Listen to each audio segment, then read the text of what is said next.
Puji Tuhan. Terima kasih untuk lagu pujian yang boleh mengangkat hati kita kepada Tuhan pada pagi hari ini. Kita akan masuk dalam doa pembuka yang akan dipimpin oleh Ibu Maria Simalango. Dipersilahkan. Mari kita sama-sama berdoa. Kami puji, kami muliakan, kami tinggikan nama Tuhan yang bertahta di dalam kerajaan surga. Pada pagi ini ya Bapa, kami bersyukur oleh karena kemurahan kasih Tuhan yang luar biasa di dalam kehidupan kami. Kami dapat bangun dan menghirup udara segar, dan bahkan pada pagi ini kami dapat bersekutu, biarpun melalui Zoom. Kami percaya Bapa, dimanapun kami berada,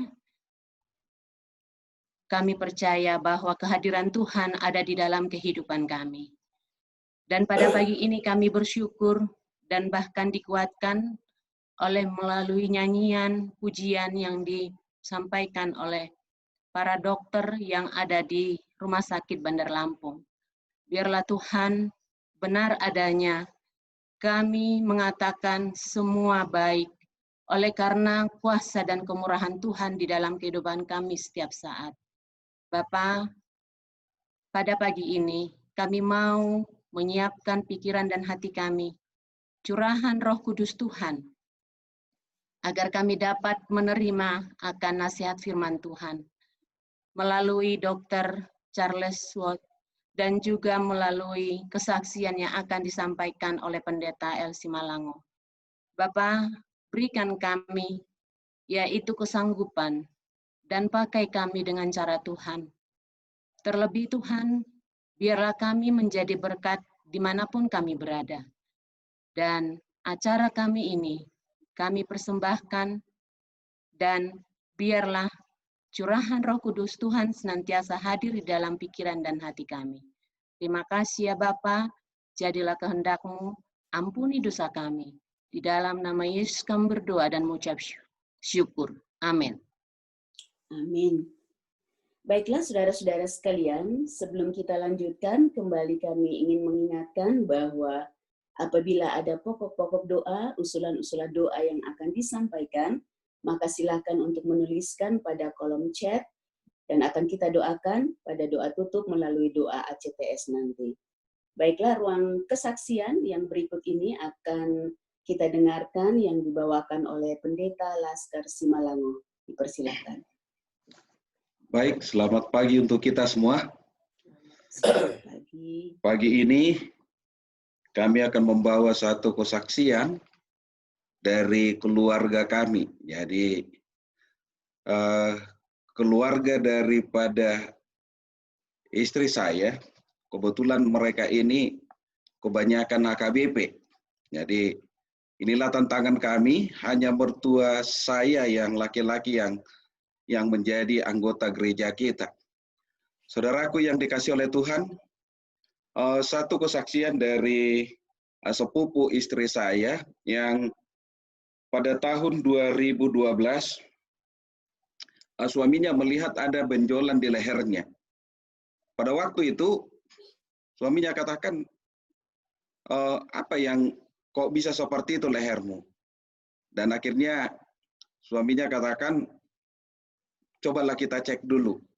Kemudian pada tahun 2012, mereka dibawalah ke dokter Yance Damanik. Begitu dibawa ke dokter Yance Damanik di Medan, pada waktu itu di Adam Malik ada satu benjolan di lehernya di kelenjar getah bening. Dikatakan ini adalah kelenjar getah bening, dikatakan oleh dokter. Pada waktu itu, akhirnya dokter katakan ini harus kita biopsi dulu.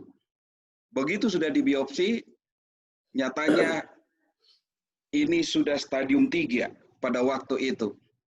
Saudaraku yang dikasih oleh Tuhan, begitu sudah stadium 3, semua keluarga mengatakan bagaimana ini? Apa yang mau kita buat? Apa yang harus kita lakukan? Dokter Yance Damani katakan, ini akan kita operasi supaya tidak menjalar kemana-mana. Saudaraku yang dikasih oleh Tuhan, tetapi mereka punya kemampuan tidak ada untuk operasi itu. Dan akhirnya mertua saya telepon ke kami dan dikatakan ini Itomu ini dalam keadaan sakit dan dia sudah stadium 3. Dan akhirnya apa yang harus kami lakukan? Kami sebagai pendeta. Akhirnya saya katakan kepada istri, mari kita doakan, mari kita berdoa, kita minta kepada Tuhan, supaya Tuhan memberikan yang terbaik kepada keluarga ini. Dan inilah tantangan kita bagi keluarga kita. Dan akhirnya kami berpuasa, berdoa supaya Tuhan menunjukkan apa yang mau kita lakukan. Akhirnya kami mencoba mencari sesuatu hal yang bisa kami lakukan. Akhirnya kami coba kompres itu leher yang sudah bengkak dengan kol dan bawang putih. Kemudian kita rubah pola makannya dari hal-hal yang biasa. Kebiasaan daripada ibu ini kebiasaannya adalah kalau tidak ada daging babi setiap hari Minggu, tidak rasanya makan mereka. Jadi setiap hari Minggu itu harus ada daging babi yang mereka konsumsi, keluarga ini. Saudaraku yang dikasih oleh Tuhan, akhirnya kita kompres itu dengan bawang putih. Dalam waktu 1 minggu, benjolan yang ada di leher itu mulai menurun, kempes, kemudian akhirnya sampai pola makannya kita rubah. Begitu pola makannya kita rubah, dan akhirnya kita anjurkan kembali ke dokter karena sudah kempes. Dokter katakan, teruskan apa yang sudah kamu lakukan, dan ini sudah apa? Sudah tidak ada apa-apa lagi. Karena pola makannya kita rubah, pagi-pagi kita kasih makan ubi jalar oren, kemudian siang kita kasih makan beras hitam, malam kembali lagi dan sayuran lengkap semua dengan apa, tanpa minyak, dengan tanpa daging. Dan kita sudah anjurkan itu, dan akhirnya dia itu sampai tahun 2016 semua tidak ada lagi perasaannya, sudah reda dan sudah tidak ada kembali. Tetapi di tahun 2016 akhir dia mencoba-coba untuk mengkonsumsi daging kembali, dan kita sudah katakan jangan. Dan ini pesan saya kepada keluarga ini, apa yang kalau itu sudah kambuh kembali, hati-hati, dan kita akan sangat susah untuk apa? Untuk memperbaiki. Tetapi dia coba-coba kembali tahun 2016. Di akhir akhirnya timbullah benjolan lagi di bahu sebelah kanannya. Akhirnya mereka lakukan lagi seperti hal yang semula. Kembali lagi normal sampai 2019 dan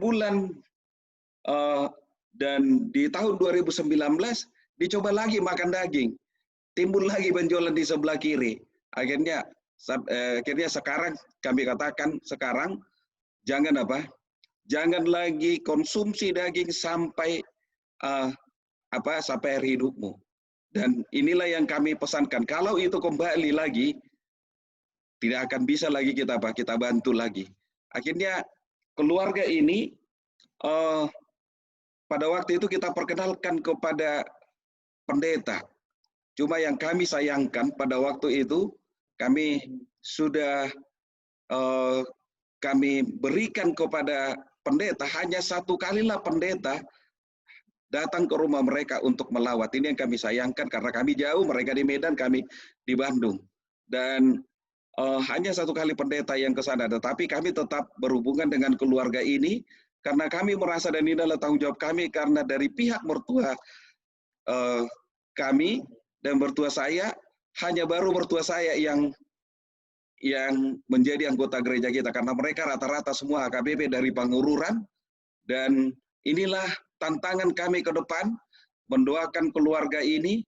Dan sebenarnya kalau saya dekat, saya katakan kepada istri, kalau kita sudah dekat biasanya bisa ini kita menangkap, tetapi karena kita jauh, hanya kita lewat telepon, kita datang kepada mereka dan selalu kita doakan. Dan saudaraku yang dikasih oleh Tuhan, waktu mertua saya katakan seperti itu dalam keadaan sakit, hanya satu yang saya ingat, apa yang dikatakan oleh Ellen G. White dalam nasihat bagi jemaat halaman 434, dikatakan begini, mulailah penginjilan medis dengan sederhana, dengan apa yang ada. lakukanlah yang engkau ketahui mengenai pengobatan penyakit. Bapa yang di sorga akan menuntun engkau dalam hubungan dengan mereka yang perlu mengetahui perawatan orang sakit. Inilah yang dikatakan, dan inilah menjadi kekuatan bagi diri saya secara pribadi. Apa yang sederhana yang kita lakukan, dan itu dapat membantu keluarga ini akhirnya tidak operasi, dan sekarang ini sudah berjalan seperti biasa. Dan apa yang dikatakan oleh buku Desire of Faith halaman 182. Dua kutipan inilah yang membuat kekuatan bagi kami.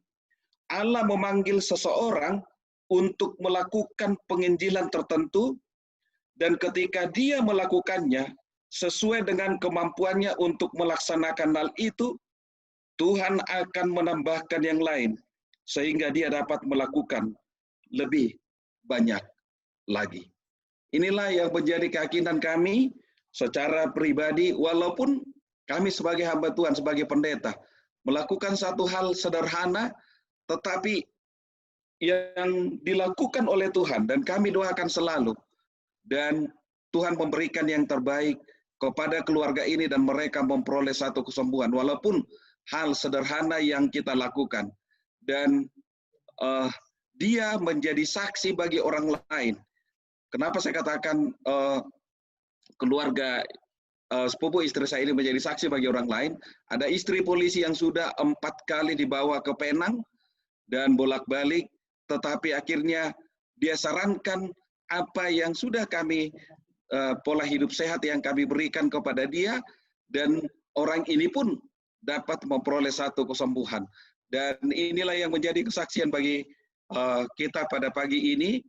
Kami mohon didoakan untuk keluarga kami. Tantangan kami memang dari pihak mertua saya laki-laki, mereka hanya baru mertua saya yang menjadi Advent, dan inilah tantangan kami yang ke depan, yang sudah kami rawat ini, kami doakan selalu untuk kami dapat menangkan mereka untuk kebenaran Tuhan.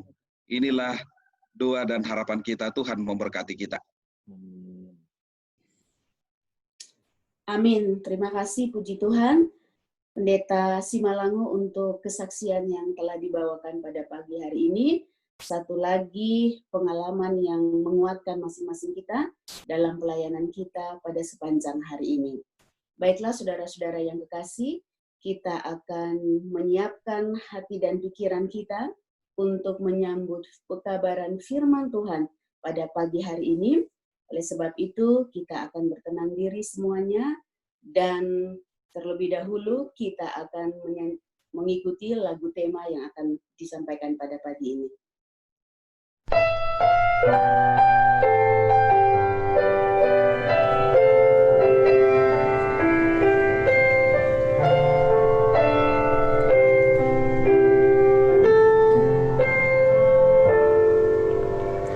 Mengembara di dunia yang penuh dosa, pendahulu telah buka jalannya, bersorak dengan setia, menguatkan yang lelah, hidup mereka menyatakan besar rahmat Allah, dikelilingi limpahnya saksi setia. Kita bertanding bukan untuk hadiah, mereka berikan panutan, kita akan teruskan. Mari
kita menuntut, mereka percaya, dan hidup kita ilham ketaatan. Oh, biarlah mereka temukan kita setia, api pengabdian kita benderang. Jika kita menuntut, mereka percaya, dan hidup kita ilham ketaatan. Oh, biarlah mereka temukan kita setia.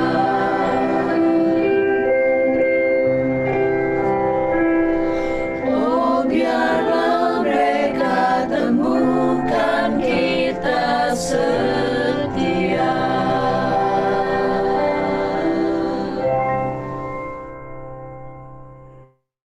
Amin. Amin. Baiklah saudara-saudara sekalian, pekabaran firman Tuhan pada pagi hari ini akan disampaikan oleh Dr. Charles Watt. Silakan dokter.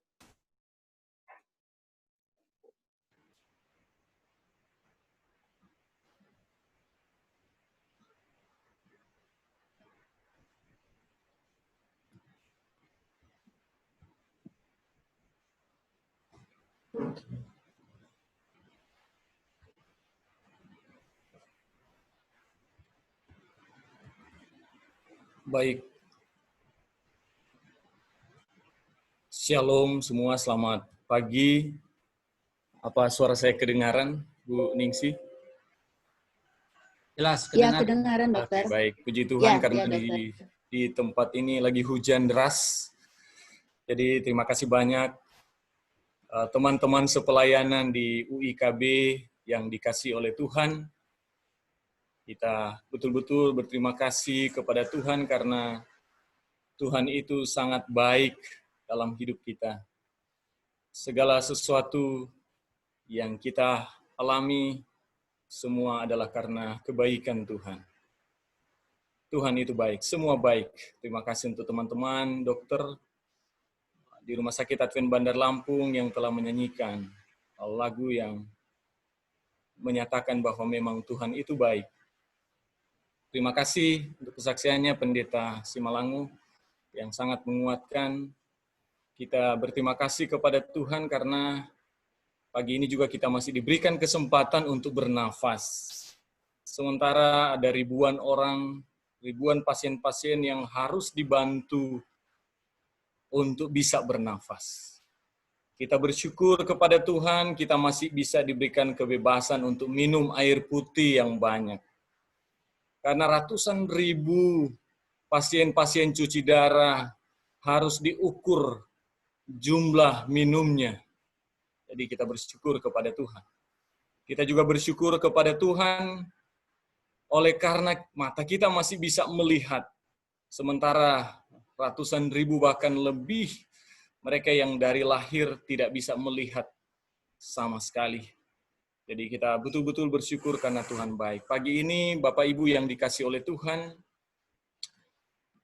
saya rindu kita merenungkan sebuah perenungan dengan judul 1 untuk 3. Jadi sebuah teka-teki nanti kita akan jawab ketika kita mengikuti dengan baik akan firman Tuhan ini. Mari kita satu di dalam doa. Bapa, kami benar-benar rindu mendengarkan Engkau berbicara kepada kami. Penuhilah hati dan pikiran kami dengan Roh Kudus Tuhan. Jangan biarkan kami tidak konsentrasi dengan firman-Mu Tuhan. Karena firman-Mu selalu mengubahkan kehidupan kami untuk semakin dekat dengan Tuhan, semakin mengasihi Tuhan, dan semakin menjadi berkat dalam penyelesaian pekerjaan Tuhan. Terima kasih Bapa. Berbicaralah kepada kami pada pagi hari ini, karena kami siap mendengarkan Tuhan berbicara. Di dalam nama Yesus kami berdoa. Amin.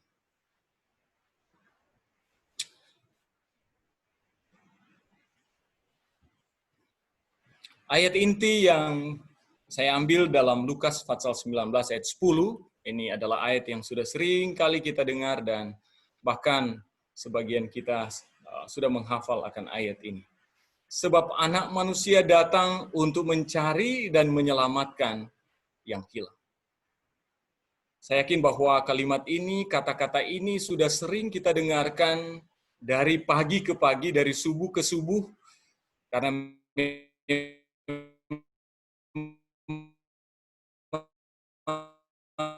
tema yang sudah diangkat. Jadi kata-kata ini sudah sering kita dengarkan. Anak manusia datang untuk mencari dan menyelamatkan yang hilang. Saya yakin ketika kita peduli dengan keselamatan orang lain, kita punya motivasi tersendiri, punya dorongan tersendiri ketika kita peduli dengan keselamatan orang lain. Mungkin ada yang peduli kepada keselamatan orang lain karena rindu mengikuti pesan Yesus yang terakhir sebelum naik ke sorga. Ada juga yang supaya tabiat Yesus menjadi bagian dalam hidupnya. Ada juga dorongan peduli kepada orang lain supaya Yesus cepat datang karena memang kita sudah berada di situasi dunia yang penuh dengan tantangan. Ada juga yang rindu menyampaikan pekabaran kepada orang lain supaya hatinya memiliki kedamaian. Seperti apa yang disampaikan oleh Yesaya sebagai juru damai, pembawa damai. Ada juga yang punya motivasi dorongan supaya lebih banyak lagi orang yang diselamatkan. Ada juga yang punya motivasi karena rindu menjadi terang, menjadi garam sebagaimana Yesus sampaikan. Apapun itu alasannya kita peduli dengan orang lain, semua itu adalah benar dan baik adanya. Pagi ini saya rindu menyampaikan sesuatu yang menyentuh hati saya pribadi, bagaimana untuk peduli kepada keselamatan orang lain. Dan saya rindu bagikan kepada Bapak Ibu semua kita yang hadir pada pagi hari ini. Ini adalah Taman Getsemani. Ya mungkin ini sudah dipugar ya. Kita tidak tahu persis bagaimana bentuk Taman Getsemani pada waktu Yesus ada di waktu dulu. Taman ini adalah taman di mana Yesus sering berdoa. Yesus sering membawa murid-murid ke Taman Getsemani ini untuk berdoa. Bahkan semalam-malaman Yesus berdoa di Taman Getsemani ini, mencurahkan isi hatinya kepada Bapanya di Taman Getsemani. Dan pada hari Kamis malam adalah waktu yang terakhir. Teman-teman boleh sedikit membayangkan pada waktu hari Kamis malam setelah perjamuan Yesus buat dengan murid-muridnya. Yesus akan mengalami pergumulan yang begitu dahsyat di depan. Sehingga jalan satu-satunya yang Yesus lakukan adalah ke Taman Getsemani untuk mencurahkan isi hatinya kepada Bapa. Dan Yesus membawa murid-murid ke taman ini. Dalam perjalanan membawa murid-murid ke Taman Getsemani ini, mendekati Taman Getsemani, melewati Sungai Kidron, ada perasaan yang aneh yang timbul di dalam diri Yesus saat itu. Ketakutan memenuhi hati Yesus saat itu, yang dia tidak pernah alami sebelumnya. Kalau kita membaca pena inspirasi pada waktu saat memasuki Taman Getsemani, terang hadirat Allah terpisah daripada Yesus, Roh Kudus ditarik. Sementara beban-beban dosa dipikulkan kepada Yesus. Dan bayangan keterpisahan dengan kealahan membayang di depan, menjadi beban yang luar biasa pergumulan pada saat itu.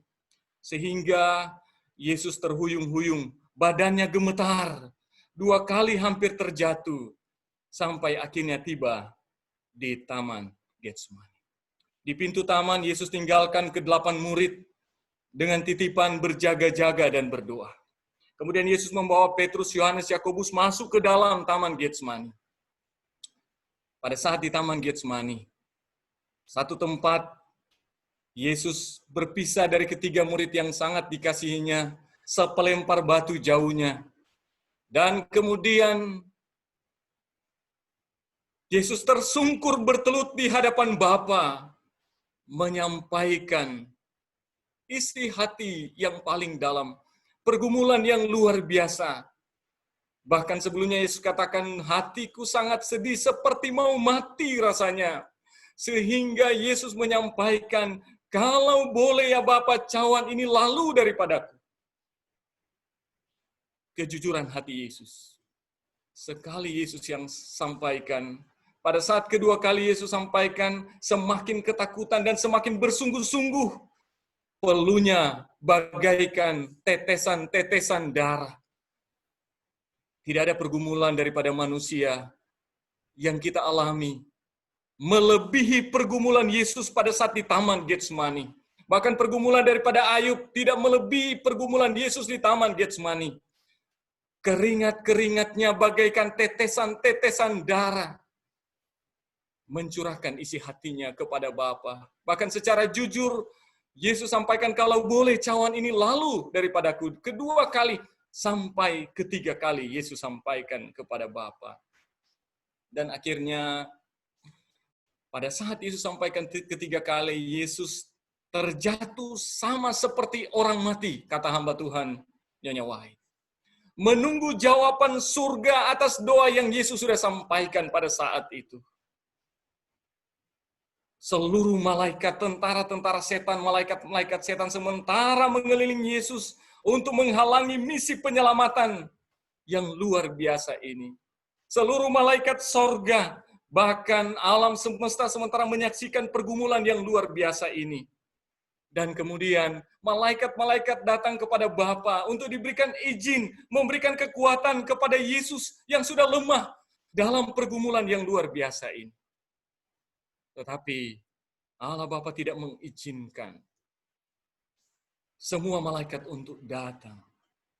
Hanya satu yang diizinkan. Ketika langit terbuka, sinar surga kemudian menyinari tubuh Yesus. Malaikat Jibril datang memberikan jawaban atas doa yang Yesus sampaikan. Pada saat Malaikat Jibril mengangkat tubuh Yesus yang lemah. Dan jawaban itu diberikan kepada Yesus. Jawaban itu adalah jiwa-jiwa yang diselamatkan ketika Yesus meminum cawan ini.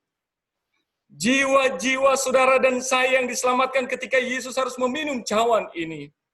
Inilah yang memberikan semangat, inilah yang memberikan kekuatan kepada Yesus untuk bangkit kembali meminum cawan ini. Jiwa-jiwa yang diselamatkan. Tidak ada alasan yang memberikan kekuatan yang luar biasa kepada Yesus selain jiwa yang hilang ditemukan kembali.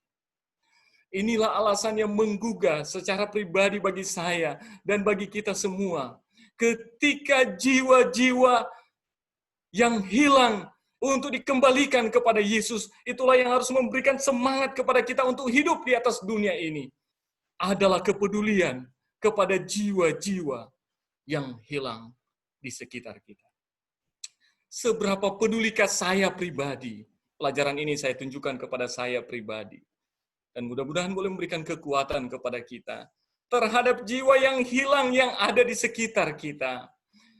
Kalau Yesus mendapatkan semangat karena jiwa yang hilang diselamatkan, kita juga harus memiliki semangat yang sama. Karena jiwa yang diselamatkan, itulah saya menjadi lebih kuat, lebih semangat. Dan pagi ini saya rindu menyampaikan, ada 3 jenis jiwa yang saya simpulkan. Yang dituliskan dalam firman Tuhan pada pagi hari ini. Yang pertama, kalau kita melihat gambar ini adalah kandang. Dan saya mengambil gambar kandang domba Garut Super. Ya, kandang domba Garut Super. Yohanes pasal 10 ayat 16. Ada lagi padaku domba-domba yang lain yang bukan dari kandang ini.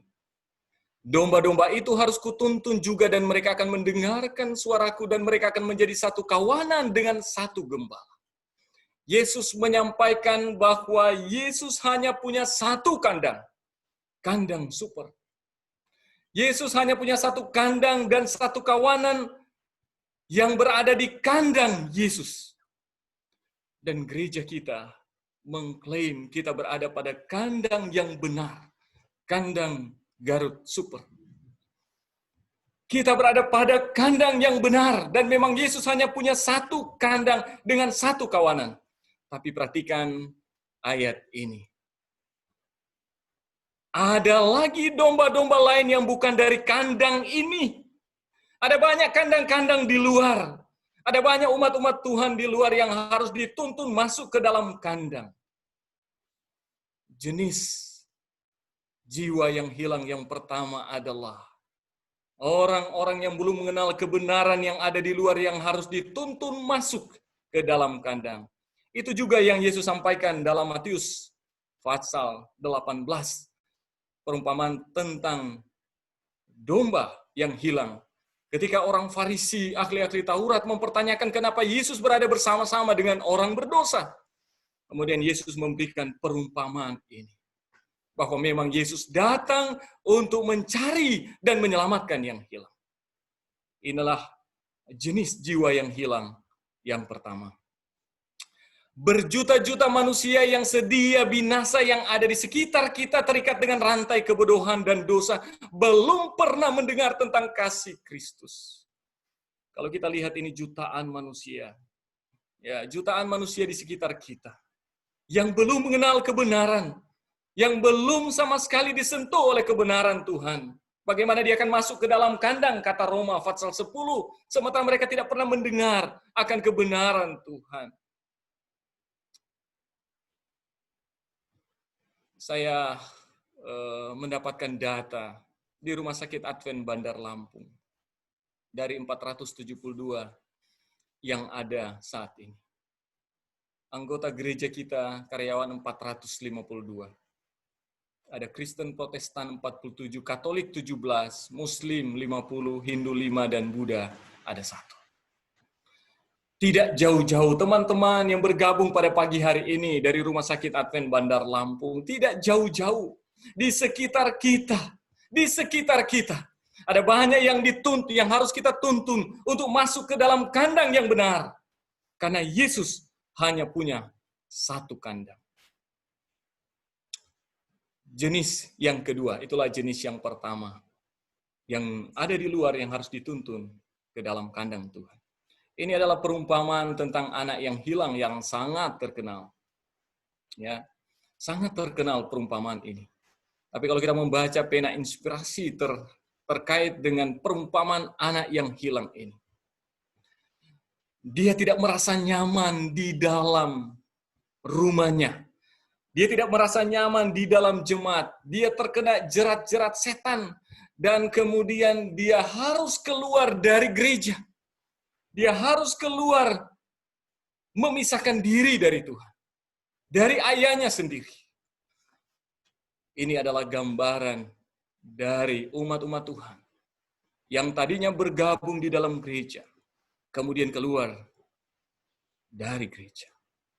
Puji Tuhan karena gereja kita telah memiliki NDR. Dan jiwa-jiwa seperti ini harus dilakukan reclaiming, dimenangkan kembali. Saya membaca berulang-ulang perumpamaan ini dalam tulisan hamba Tuhan Nyonya White. Anak yang hilang ini, dia keluar, kemudian dia sadar ketika dia mengalami nasib yang begitu buruk, dia balik kembali kepada Bapa, kepada ayahnya. Tetapi kita melihat bagaimana penerimaan yang luar biasa dari seorang ayah dan penerimaan seorang kakak.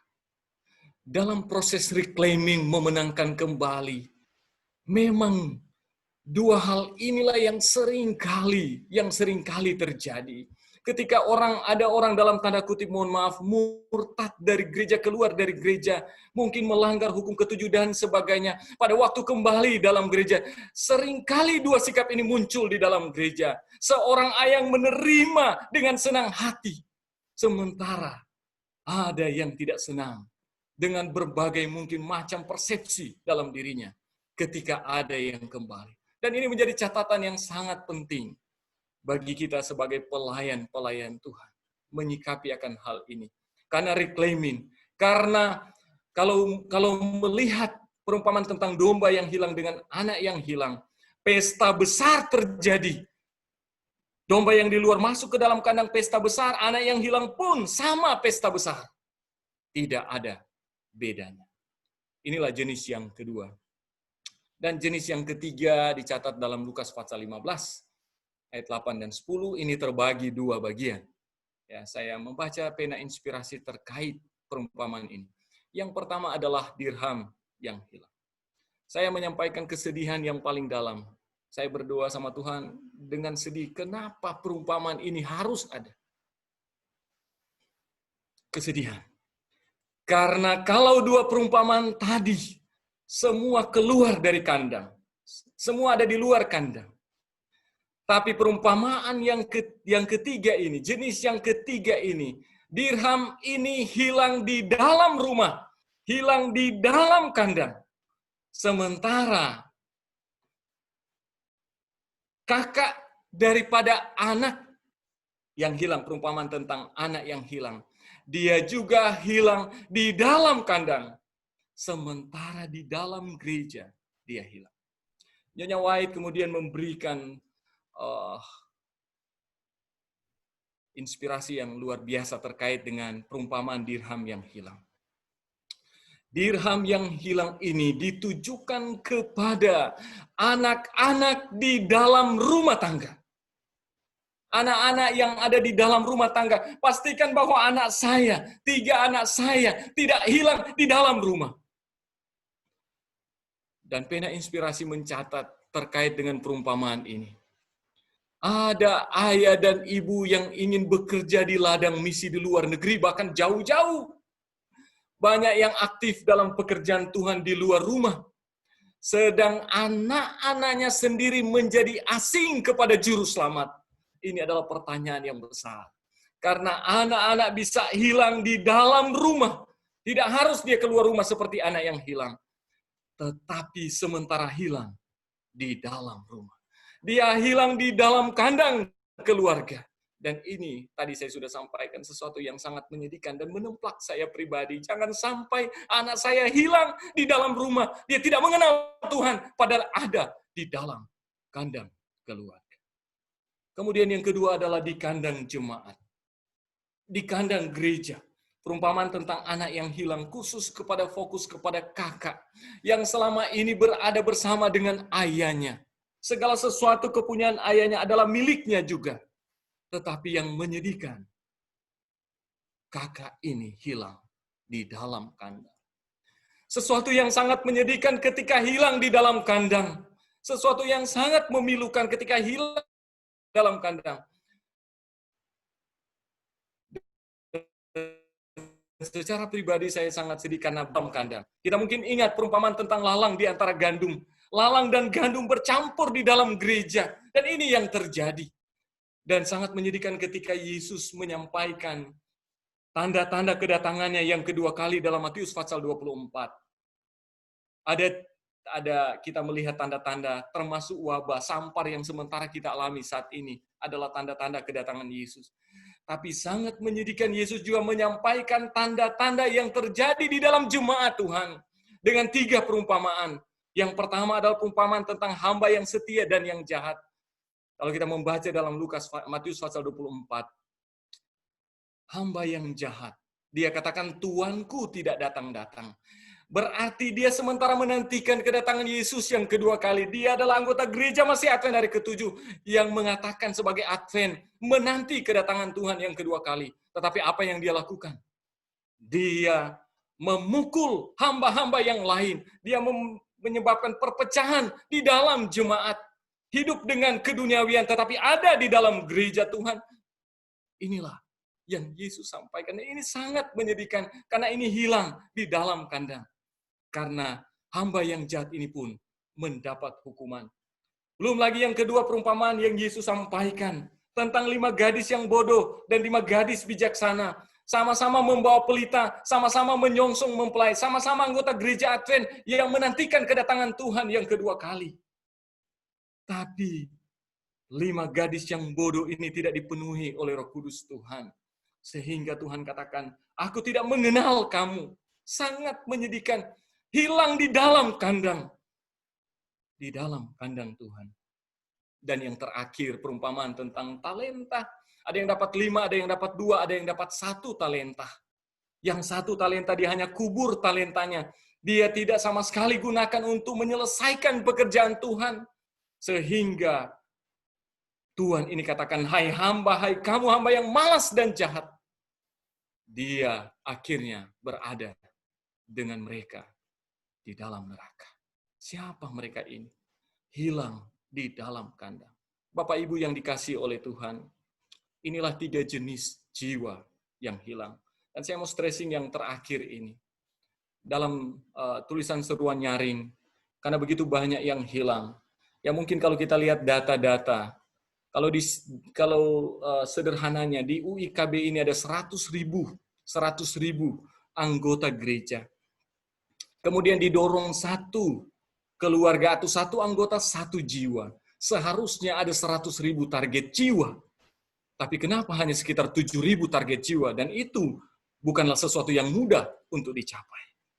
Karena sebenarnya begitu banyak domba-domba di dalam kandang yang sementara hilang. Itulah sebabnya Nyonya White katakan, tugas utama seorang pendeta atau gembala sidang bukan mencari domba di luar kandang. Mohon maaf, pendeta-pendeta, kalau aktif mencari domba luar kandang itu tidak salah. Tetapi bukan itu yang menjadi tugas utama seorang gembala. Tugas utama seorang gembala adalah supaya domba-domba di dalam gereja selamat. Bagaimana caranya? Dengan menjadi aktif bekerja untuk juru selamat. Ukuran sukses satu jemaat, hamba Tuhan katakan dalam Master Plan Evangelism, hanya dilihat kepada berapa persen anggota gereja yang aktif dalam penarikan jiwa dan orang-orang yang sudah dilatih untuk itu. Karena sebenarnya ketika kita sementara peduli dengan orang lain, kita sementara menyelamatkan dengan pertolongan Tuhan, diri saya sendiri. Kita peduli dengan orang lain. Pertanyaannya adalah, mengakhiri renungan pada pagi hari ini. Yang mana dari 3 ini yang saya akan pedulikan? Apakah yang dari luar, di kandang-kandang lain, yang harus kita tuntun dalam kandang yang benar? Ataukah yang sudah keluar kandang, kemudian kita reclaiming, menangkan kembali? Ataukah mereka yang sementara hilang walaupun berada di dalam kandang? Yang mana yang harus kita pedulikan? Ayat inti pada pagi hari ini, sebab anak manusia datang untuk mencari dan menyelamatkan yang hilang. Anak manusia, Yesus sendiri tidak memilih-milih yang mana yang harus kita selamatkan. 1 untuk 3. Semua harus kita selamatkan. Baik mereka yang ada di luar, baik yang mereka dari dalam sudah keluar, maupun yang ada di dalam, yang perlu perhatian khusus. Kita harus selamatkan. Yesus rela dihina, mengalami via dolorosa untuk menyelamatkan yang hilang. Yesus rela dikhianati, Yesus rela disangkal bahkan dikutuk oleh Petrus. Yesus rela mengalami pengadilan yang tidak adil, diludahi, ditinju di hadapan Hanas dan Kayafas. Yesus rela menghadapi pengadilan tidak adil di hadapan Pilatus, dipakaikan mahkota duri, mendapatkan cambukan 40 kurang 1 kali. Yesus rela memikul salib, bahkan mati di kayu salib untuk menyelamatkan yang hilang. Kita punya tanggung jawab yang sama. Seberapa pedulikah saya dengan jiwa-jiwa di sekitar saya? Ini templakan bagi saya pribadi. 1 untuk 3. Ada jiwa-jiwa di kandang lain yang harus kita tuntun ke dalam kandang Tuhan. Ada jiwa yang sudah keluar yang harus kita reclaiming. Dan ada jiwa-jiwa yang hilang di dalam kandang. Kiranya Tuhan menolong kita pada pagi hari ini. Untuk peduli dengan keselamatan orang lain. Kita sudah rindu untuk ke surga. Tetapi Tuhan titipkan kepada kita. Mari Biarlah yang ada di pikiran kita adalah jiwa-jiwa yang kita rindu selamatkan, supaya kita bisa bawa sama-sama ke dalam kerajaan surga. COVID-19 seharusnya betul-betul menyadarkan kita untuk bertobat, untuk kembali melihat apa tanggung jawab kita utama sebagai umat Tuhan. Menyelesaikan pekerjaan Tuhan. Membawa jiwa-jiwa yang hilang kepada Tuhan. Sebagaimana Yesus datang untuk menyelamatkan yang hilang. Kiranya Tuhan menolong kita untuk sama-sama bekerja di ladang Tuhan, menyelesaikan pekerjaan Tuhan. Saya bawa di dalam nama Yesus. Amin. Terima kasih, Dokter. Amin.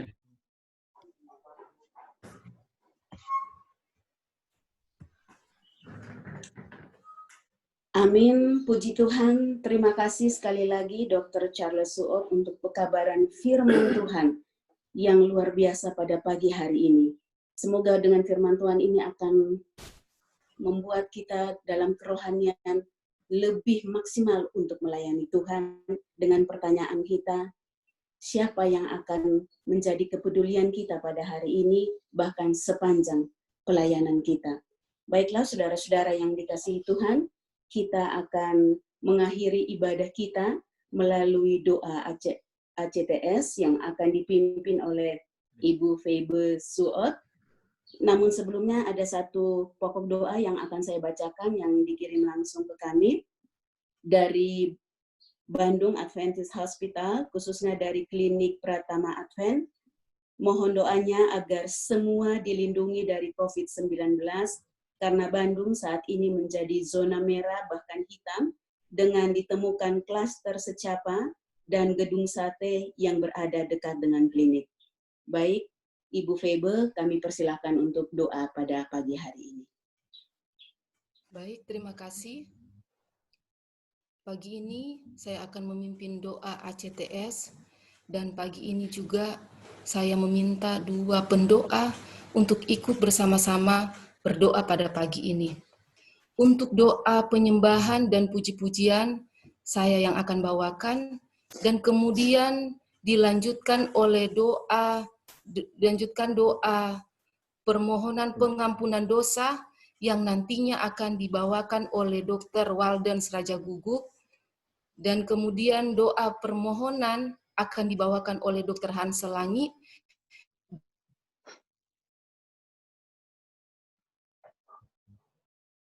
Dan yang terakhir saya akan tutup dengan memohon kepada Dr. Walden, apakah bisa terdengar suaranya? Dr. Walden Seraja Gugup? Bisa Ibu. Dr. Hansel Langi? Ya, bisa.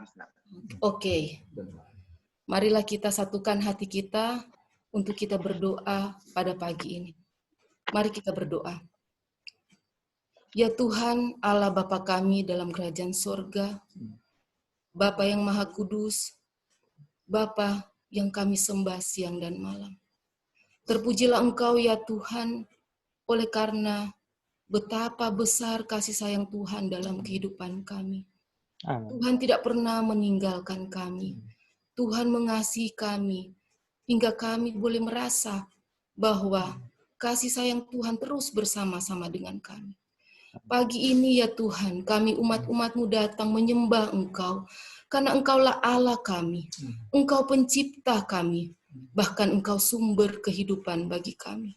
Terimalah ya Tuhan pujian dan penyembahan kami pada pagi ini. Dan pagi ini kami mau menyampaikan permohonan pengampunan dosa yang akan diwakilkan oleh Dr. Walden. Bapa kami yang berada dalam kerajaan surga, saat ini Tuhan, kami anak-anak-Mu yang penuh dengan dosa, datang menghadap hadirat-Mu Tuhan. Kami menyadari dengan hati dan pikiran kami yang penuh dosa ini Tuhan, kami tidak layak di hadapan-Mu Tuhan. Kami tidak layak untuk masuk ke dalam hadirat-Mu. Tetapi kami percaya kasih karunia-Mu yang tidak terbatas tetap menyertai kami Tuhan dalam kehidupan kami. Berkali-kali kami meminta pengampunan dosa. Berkali-kali juga kami jatuh ke dalam dosa ya Tuhan. Terkadang kami frustasi karena kami melihat hanya dosalah satu-satunya jalan ya Tuhan Tetapi kami percaya Tuhan, saat tidak ada jalan, bila mana kami memandang kepada-Mu Tuhan, akan ada satu jalan yang terbuka untuk kami tidak harus melakukan dosa ya Tuhan. Berkatilah hati kami ya Tuhan. Berkatilah iman kami, sehingga kami tetap memandang kepada-Mu Tuhan. Agar kami selalu berketetapan dalam hati kami, akan selalu ada jalan untuk tidak berbuat dosa dalam setiap masalah yang kami hadapi dalam kehidupan kami ya Tuhan. Maafkanlah hati dan pikiran kami ya Tuhan. Kami menyadari kami tidak akan bisa menang dari dosa. Kami tidak akan bisa mengalahkan dosa.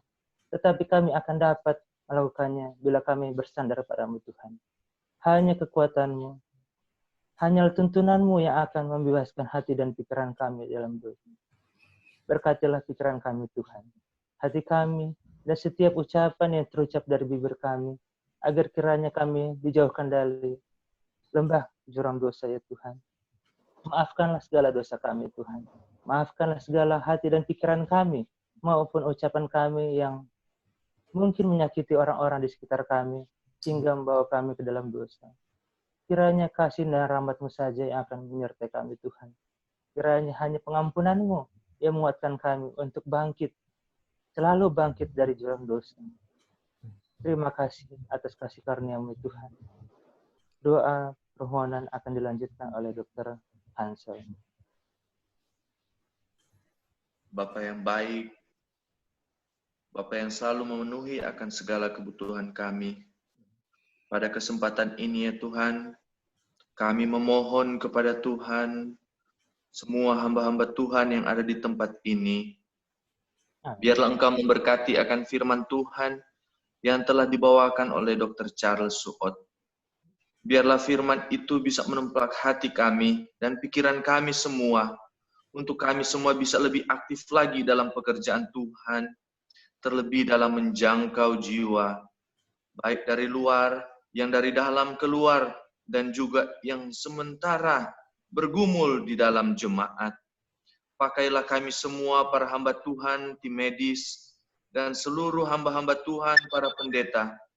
Biarlah Engkau memberkati kami semua ya Tuhan, agar supaya kami diingatkan terus-menerus untuk menjangkau mereka semua. Hamba juga berdoa biar Engkau memberkati akan kesaksian yang dibawakan oleh pendeta Simalanggo. Biarlah kesaksian mengenai pola hidup sehat bisa menjadi bagian kita semua, dan semua yang dalam pergumulan, biarlah Engkau memberkati agar supaya kami bisa merubah, memiliki pola hidup yang sehat. Kami bermohon kepada-Mu Tuhan, biarlah pada pagi hari ini, biarlah Engkau mencurahkan Roh Kudus-Mu dari sorga, agar supaya kami semua bisa melakukan aktivitas dan tugas tanggung jawab kami selaras dengan tuntunan Tuhan. Kuasailah hati kami, berikan kami hikmat akal budi dari sorga. Ya Tuhan, pada kesempatan ini, biarlah Engkau memberkati akan tim belajar Alkitab interaktif online. Biarlah Engkau menuntun, Roh Kudus-Mu menuntun agar setiap jiwa-jiwa yang mau dan rindu datang untuk belajar Alkitab interaktif online ini ya Tuhan, agar supaya banyak orang bisa dijangkau. Tuhan, pada kesempatan ini, biarlah Engkau mencurahkan kami Roh Kudus-Mu dari surga, agar supaya kami semua pada satu titik pertobatan, biarlah kami selalu menyerukan seruan pertobatan di mana-mana Tuhan. Kami ini tidak punya apa-apa dan kami sering membuat kesalahan Tuhan. Tapi curahkanlah Roh Kudus-Mu di tengah-tengah kami. Hamba-Mu berdoa juga khususnya Tuhan. Biarlah Engkau memberkati seluruh pimpinan, yayasan, dan direksi Rumah Sakit Advent Medan yang sekarang ini dalam keadaan sakit atau terkonfirm dengan COVID-19. Biarlah Tuhanlah yang menuntun mereka mendapatkan kesembuhan, baik dari perawatan, makanan, dan obat-obatan. Engkau memberkati mereka. Biarlah Tuhan pulihkan agar supaya Rumah Sakit Advent Medan menjadi terang bagi seluruh masyarakat Medan. Memberkati juga ya Tuhan untuk seluruh lembaga kesehatan dimanapun berada Tuhan, yang ada di Uni Barat maupun yang ada di seluruh dunia. Baik klinik-klinik Advent, balai-balai pengobatan, rumah-rumah sakit Advent, Rumah Sakit Advent Bandung, Medan, Bandar Lampung, Rumah Sakit Advent Manado, dan juga Rumah Sakit Advent di seluruh dunia. Biarlah lembaga-lembaga ini bisa menjadi terang penginjilan dimanapun mereka berada. Memberkati juga, biarlah Engkau memberkati pengorganisasian Sekolah Sahabat Cabang Mendis Jaya menjadi jemaat pada tanggal 29 Agustus nanti. Memberkati juga proyek jangkauan suku anak dalam di Rimbo Hantui, Jambi oleh Pendeta Talang Nyamuk yang dikepalai oleh Pendeta Muda Leo Suwarso. Memberkati juga akan hamba-hamba Tuhan, Pendeta Joni Jahan Mo, Pendeta Muda Edi Mangun, Pendeta Muda Jumadi Simangun Song. Biarlah Engkau memberkati tugas dan tanggung jawab mereka melayani di tempat mereka masing-masing, agar supaya diberikan kesehatan dan juga kemampuan yang hanya berasal daripada Tuhan. Bapa di sorga, hamba juga bermohon, biarlah Engkau memberkati akan keluarga Pasaribu dan keluarga Baruntu dalam memberikan pelajaran Alkitab yang ada di Kota Tebas, Kabupaten Sambas, Kalimantan Barat, di mana kabupaten ini belum ada anggota gereja Advent yang ada di tempat sana. Biarlah Engkau memberikan kemampuan menjangkau mereka yang belum terjangkau yang ada di Kalimantan Barat sana. Ya Tuhan, hamba juga berdoa, biarlah Engkau memberkati akan umat-umat Tuhan di mana ada ledakan besar di Beirut dan Universitas Advent mengalami rusak berat di sana. Kiranya zaman Tuhan melindungi para umat-umat Tuhan dan rindu akan kebenaran Tuhan. Engkau juga memberkati Tuhan akan seluruh pegawai rumah sakit Advent dimanapun berada di dunia ini yang terkonfirm dengan COVID-19. Biarlah Engkau memberkati mereka, berikan mereka kesembuhan yang berasal daripada Tuhan, agar supaya mereka semua bisa kembali beraktivitas dan bisa menyokong akan pekerjaan Tuhan di lembaga kesehatan. Berdoa khusus juga cuaca Lampung saat ini dalam hujan yang deras. Engkau tolong berkati umat-umat Tuhan, rumah-rumah mereka. Engkau tolong supaya tidak terjadi musibah yang fatal. Memberkati juga akan proposal mobil keliling penginjilan I Will Go yang diadakan oleh DSKS kepada Prisma Ministry untuk jangkauan 35 kabupaten dari 61 yang belum ada umat Tuhan atau gereja Advent yang ada di sana. Ya Tuhan, memberkati juga akan pengurusan IMB pembangunan gereja Bangko Permata Riau. Biarlah segala proses yang akan diurusi orang-orang yang terkait, Engkau gerakkan hati mereka agar supaya dengan mudah mendapatkan izin pembangunan gereja, agar supaya umat-umat Tuhan di sana diberkati dan bisa menjangkau yang lain. Dan ya Tuhan, hamba-Mu berdoa agar supaya khususnya di Rumah Sakit Advent Bandung, Klinik Pratama Advent di sana, di mana di sana terjadi zona merah. Ada klaster-klaster baru yang muncul. Tuhan yang penuh kasih, biarlah Engkau memberkati mereka semua di tempat sana. Biarlah Engkau menjaga mereka agar supaya tidak terkena akan COVID-19 ini Tuhan. Ya Tuhan, kalaupun ada yang sudah kena, seluruh umat Advent di dunia ini, ya Tuhan, biarlah Engkau melepaskan mereka dari belenggu-belenggu ini Tuhan, agar supaya mereka didapati sehat dan bisa beraktivitas, nama Tuhan dimuliakan. Begitu banyak sekali doa permohonan harusnya kami layangkan kepada Tuhan. Tapi ya Tuhan, Engkau mengerti seluruhnya. Biarlah Engkau mendengar dan menjawab akan permohonan-permohonan kami yang kami telah ucapkan dan yang belum sempat kami ucapkan. Kami serahkan semuanya ini ke dalam tangan Tuhan. Terima kasih ya Tuhan, Engkau Allah yang baik. Kami bersyukur pagi ini untuk persekutuan yang indah. Kami umat-umat Tuhan boleh datang kepada Tuhan. Terima kasih Tuhan untuk pujian, penyembahan yang kami sampaikan, yang Engkau dengarkan pagi ini. Dan terima kasih ya Tuhan untuk pengampunan dosa yang Tuhan berikan kepada kami.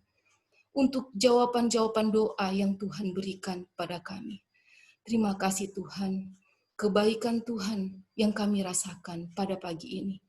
Ajarlah kami Tuhan untuk mengasihi Tuhan lebih dari apapun juga di dunia ini. Dan biarlah Tuhan, sepanjang hari ini kami boleh menjadi berkat dimanapun kami berada.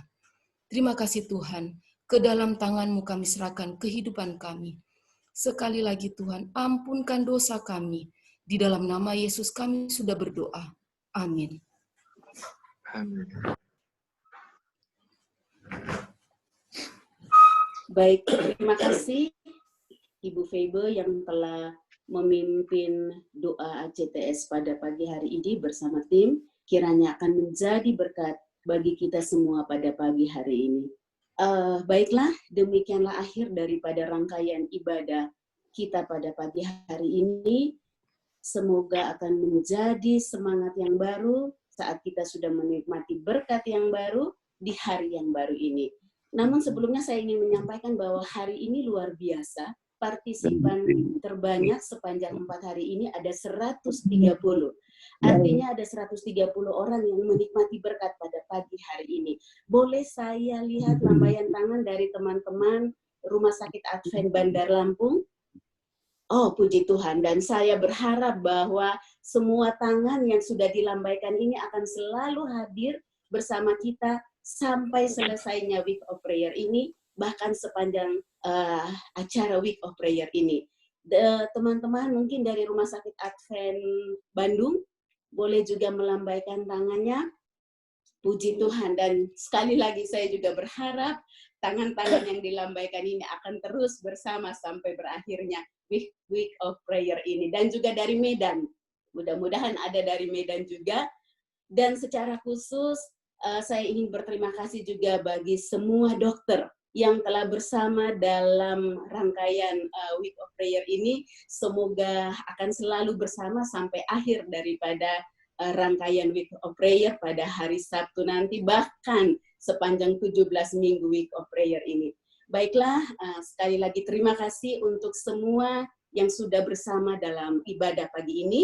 Dan untuk saya akan membaca secara singkat yang mengambil bagian besok, doa buka oleh Ibu Mary Girsang, pembicara kita, Dr. Roy Sarumpait dari Bandung Adventist Hospital, kemudian kesaksian akan dibawakan oleh Bapak Bahtiar Girsang dari EKM, kemudian doa ACTS akan dipimpin oleh Ibu Febrina Tobing, dan lagu pujian akan dibawakan oleh Rumah Sakit Advent Bandung. Terima kasih untuk perhatiannya. Waktu selanjutnya kami serahkan kepada Pendeta Haflar. Terima kasih saudara, hamba Tuhan, para pendeta, dokter-dokter, perawat, juga pimpinan kami yang ada di Uni Indonesia Kawasan Barat. Terima kasih juga semua yang sudah ambil bagian, Ibu Ningsi yang sudah memimpin acara, lagu pujian dari Bandar Lampung, Bandar Lampung Hospital, Dr. Charles yang sudah bawakan doa, dan doa tutup oleh Ibu Febi dan juga Dr. Waldens dan Dr. Hansa Langi. Doa buka siapa tadi saya lupa. Ibu Simalango. Terima kasih juga kesaksian dari Pendeta Simalango, dan biarlah berkat Tuhan menjadi bagian kita. Kami percaya besok kita akan gabung lagi. Dr. Roy akan menyampaikan pekabaran firman Tuhan. Biarlah kita doakan terus juga pelajaran Bible online yang kita lakukan setiap malam jam 7 sampai jam 8 supaya banyak juga pesertanya yang belajar akan firman Tuhan. Terima kasih, saya serahkan kepada Pendeta Sitorus sebagai pimpinan kita. Baik, terima kasih Pendeta Flar. Jadi pagi ini ada 131 ya. 131 dan saya harap besok lebih banyak lagi. Kenapa? Supaya lebih banyak lagi yang terima berkat. Saya sendiri secara pribadi, saudara, selalu terberkati. Terima kasih Dr. Suot, pekabaran yang sangat indah dan menguatkan. Demikian juga kesaksian dari Pendeta Simalango ya, dan doa-doa kita. Saudara, saya percaya tidak ada ruginya kita ikuti acara ini. Ya, kalau Tuhan Yesus saja butuh teman doa, ya, apalagi menghadapi masalah yang begitu berat, ya, dia butuh teman doa. Sebab barang tentu kita semua juga membutuhkannya. Ya, terima kasih banyak. Sampai bertemu pagi besok. Dan siapa yang mau bergabung pada jam 8 ini, kami persilahkan. Tuhan berkati kita semua. Amin. Terima kasih semuanya. Terima kasih sekali lagi Dr. Charles, terima kasih banyak. Ibu Faber, terima kasih Pak Simalango, terima kasih Ibu Simalango juga. Terima kasih. Selamat pagi. Mohon izin, terima kasih Dr. Charles. Tuhan berkati. Terima kasih. Selamat pagi Pak Iskandar. Mohon izin untuk kerja. Terima kasih. Terima kasih Dr. Charles. Terima kasih Pendeta Simalango. Terima kasih Amin. Bu. Terima Amin. kasih Bu Christine. Terima kasih Bu Suot. Terima kasih, Bu. Terima kasih semua yang sudah tergabung. Terima kasih untuk semua yang hadir. Terima kasih pelayanannya. Thank you, Hetty. Terima kasih. Selamat pagi Dr. Roy, Kak Febrin. Sampai jumpa besok ya. Pelayanan besok. Roy, sampai jumpa besok pagi. Bersama tim Rumah Sakit Advent Bandung. Pendeta Simalango, kenapa lebih kurus? Apa banyak makan?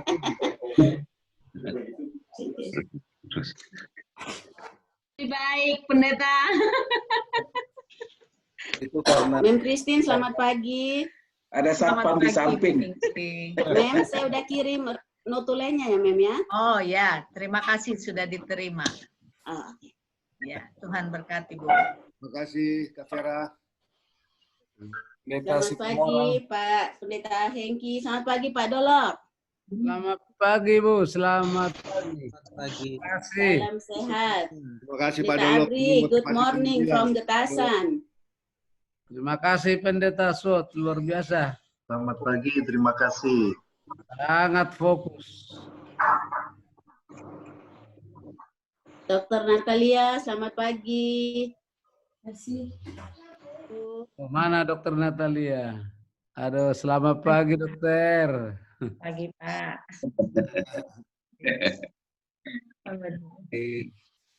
Mohon pamit. Iya. Selamat Ya. pagi.